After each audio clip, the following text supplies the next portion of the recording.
This trade could be perfect for the Toronto Raptors because not only would it bring us in a big man prospect that spaces the floor, that is young, and fits kind of a positional need in the direction of this team, but bringing some draft compensation as well as the Raptors GROAT back to Toronto. And it's a deal, reading all the tea leaves, listening to all the reports, everything that's going on around the league, what the Raptors are looking for as well as the Miami Heat. It seems like a deal that actually would make sense for both sides and could potentially go down. So we're going to break down this potential trade package, why it makes sense to potentially deal Dennis Schroder to the Miami Heat, and how it would fit this team sort of long term. But before we dive into that, folks, again, over 57% of our viewers are not subscribed to the channel, so it would mean the world to me if you guys could hit that subscribe button to stay up to date on all of the latest news and reports around the Toronto Raptors. But let's dive into this deal I've seen going around, the little rumor mill, report mill, about the Toronto Raptors and potential trades happening.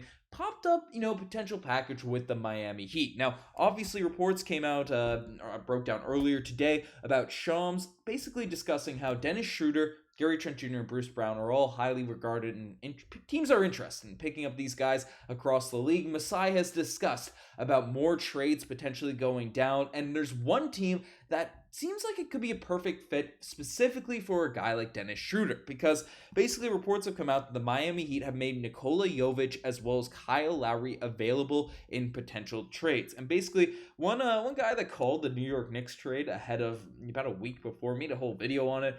Bill Simmons discussed how he thinks it makes sense, and RJ Barrett for OG Anunoby sort of centered package going down would be a perfect deal that he could see going down. Basically discuss this, not with the Toronto Raptors, but a very similar package, but on his podcast, talking about how there's been some Terry Rozier buzz with Miami.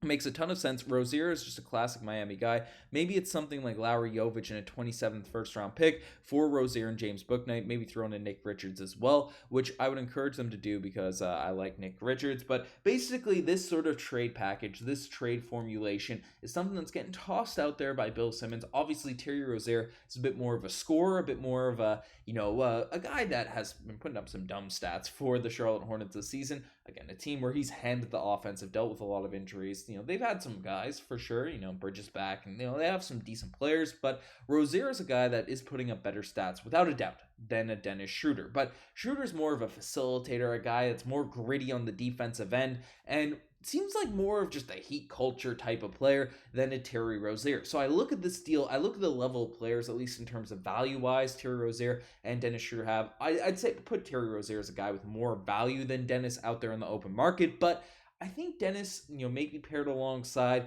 a Boucher or, something along those lines for the Toronto Raptors, could get a deal done with Nikola Jović, Kyle Lowry. Lowry, I feel like, would be much more open to coming to the Toronto Raptors, even if it's a rebuilding situation, even if it's sort of a lesser team than going to the Charlotte Hornets. I mean, they would be doing Lowry dirty, sending him to Charlotte there with that group, with all the injuries and all the headaches that sort of come along with that. So just be a bad look on the Heat organization to send a vet, an NBA All-Star, an NBA legend there along those lines, come back to Toronto. And, even if this framework, again, I'm just tossing out this framework, I just think this would be a nice deal for the Toronto Raptors to be a perfect trade.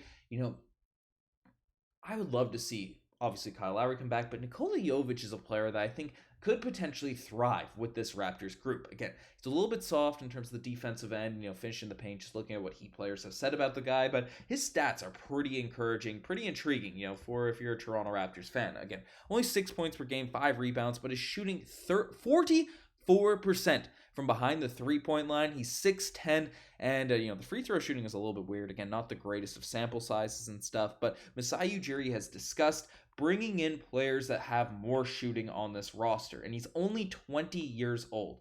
He's only 20 years old. So frankly, he is a piece that could develop, fits our sort of timeline, balances out the roster a little bit more. And then if you could get that, Miami Heat, first round pick in the future or something along those lines, bring Kyle Lowry back for some veteran leadership, to boost some morale, for everything like that.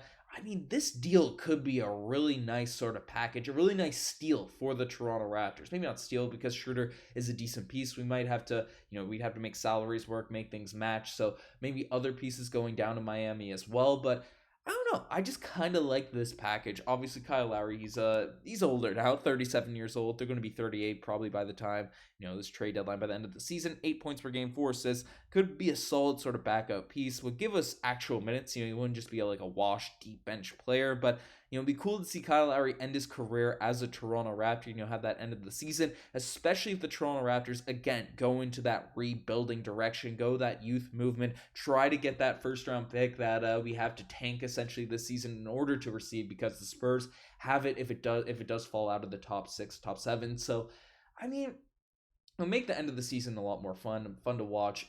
Kyle Lowry would get to mentor Emmanuel quickly. Jovic could be that 3-point shooting big man that, could provide some serious value in the front court to this Toronto Raptors group. I mean, it seems like more deals are going to go down. I don't think we're going to net some serious hauls for at least Gary Trent Jr., maybe Dennis Schroder. I think this would be, capitalizing on the Dennis Schroder market, because looking at the contract situation, again, he's a player option, so he could leave an unrestricted free agency, but I could see him picking up that option as well. I'm not really sure given the level of play that he sort of provided for this season, but it would add us more cap flexibility for this upcoming year, as Schroder be off the books, and then Gary's obviously going to be off the books, whether it's a trade or something along those lines. We'd have a lot of flexibility for this offseason, more draft capital, and young pieces to potentially develop. See if you find a diamond in the rough who needs more opportunities to sort of have an opportunity to blossom, during the late sort of stretch of the season. The Raptors are going with that youth movement. Messiah said patience is the key. Patience is the big thing to sort of look for with this Raptors group. I mean, he obviously has that name that is similar to Jokic's, so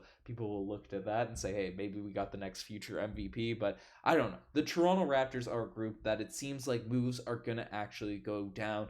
The moves have actually gone down. We've had probably the most insane trade deadline in Toronto Raptors history now at this point. So, the roster is imbalanced. We have too many guards with Gary Trent Jr., with Dennis Schroder, with obviously Emmanuel Quickly and RJ Barrett, who aren't going to get dealt. We have Grady Dick, who knocked down a couple shots in the Raptors' latest game against the Chicago Bulls, which is great to see. Had a spin pass as well against the Heat. So, he's a guy I wouldn't mind. He looks a bit more comfortable out there on the basketball court for this Raptors group.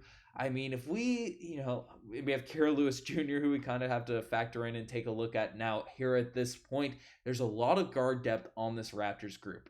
We need some front court depth, some front court prospects, some front court something, right? Helps us out sort of moving into the direction of getting our first round pick, because frankly, we're too thin on the front line now without Jakob Poeltl to compete in really these games with centers and things like that. So I don't know. The Raptors have a big opportunity to really open up the flexibility, open up the draft capitals, and just continue to accumulate draft picks, first round picks, second round picks, young prospects, see what hits for this Toronto Raptors group. And then we have our starting point guard, shooting guard, and small forward locked up for the future. And so if we can, remain with that talent, build up, take some flyers on some potential prospects, and then have a bunch of cap space just for this offseason, I mean, the Raptors could have a rebuild happen and finished pretty quickly. So again, I'm pretty pumped with where this Raptors team is going. We'll see how this trade deadline ends up shaking out. If you want to stay up to date with everything, subscribe to the channel. Anyways, I'm signing out.